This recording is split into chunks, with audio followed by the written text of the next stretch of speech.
Many of us know the quiet isolation of a sleepless night.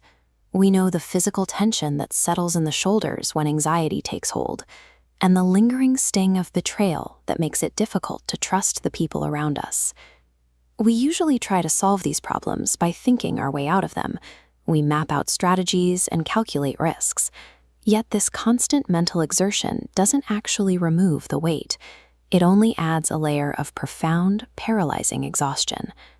The text describes this struggling, self-reliant soul as a hungry little bird, constantly pecking at the concrete, starved of peace despite working tirelessly to find it. This reliance on our own limited perspective traps us in a feedback loop. Frustration mounts, financial and emotional debts accumulate, and we begin to see ourselves as victims of a world we can't seem to outmaneuver. But the framework offers a sharp pivot. It proposes that when human strategy reaches its limit, the Creator is offering a direct personal intervention to handle the weight for you. This intervention requires the individual to actively engage in a specific spiritual covenant, structured around 3 distinct actionable pillars. To move from a state of trembling anxiety to the strength of a conqueror, the believer must move past the logic that has left them exhausted and adopt this 3-step methodology. The first pillar is complete and sincere surrender. It serves as the foundational step of this new covenant. This diagram represents the human heart. Surrender cannot be partial.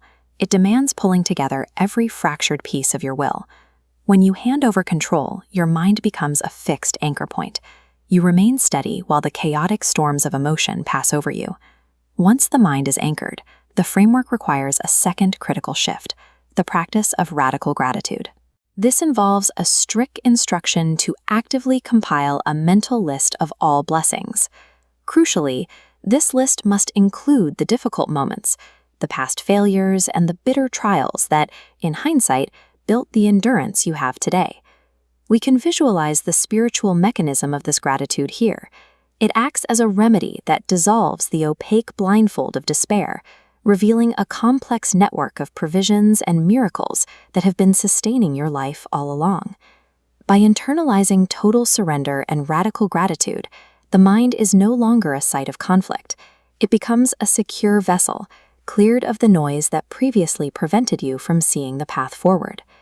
Achieving that internal peace, however, fulfills only 2/3 of the covenant. The final requirement forces the believer to look outward. This is the third pillar, spreading the light. It mandates taking this message of hope and actively sharing it with others who are secretly struggling under their own burdens. It addresses a difficult reality.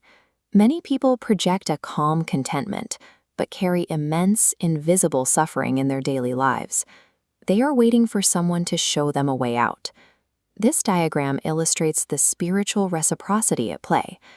Actively sharing the message with those dim, struggling nodes is the exact action that returns peace and resolution back to the believer. As the network lights up, a feedback loop strengthens the believer's own position. When you refuse to keep this peace for yourself, you find that your own debts begin to clear and family conflicts find resolution. Actively dispersing the light is what finalizes the shift in your personal and financial circumstances. They started out with a person paralyzed by fear and anxiety in a dark room.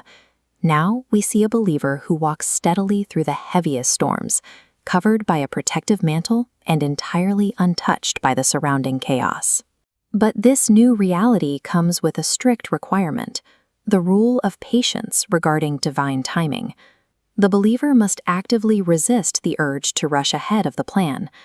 When emotions run high, the temptation to make impulsive, poorly calculated decisions can be the greatest obstacle to the final result.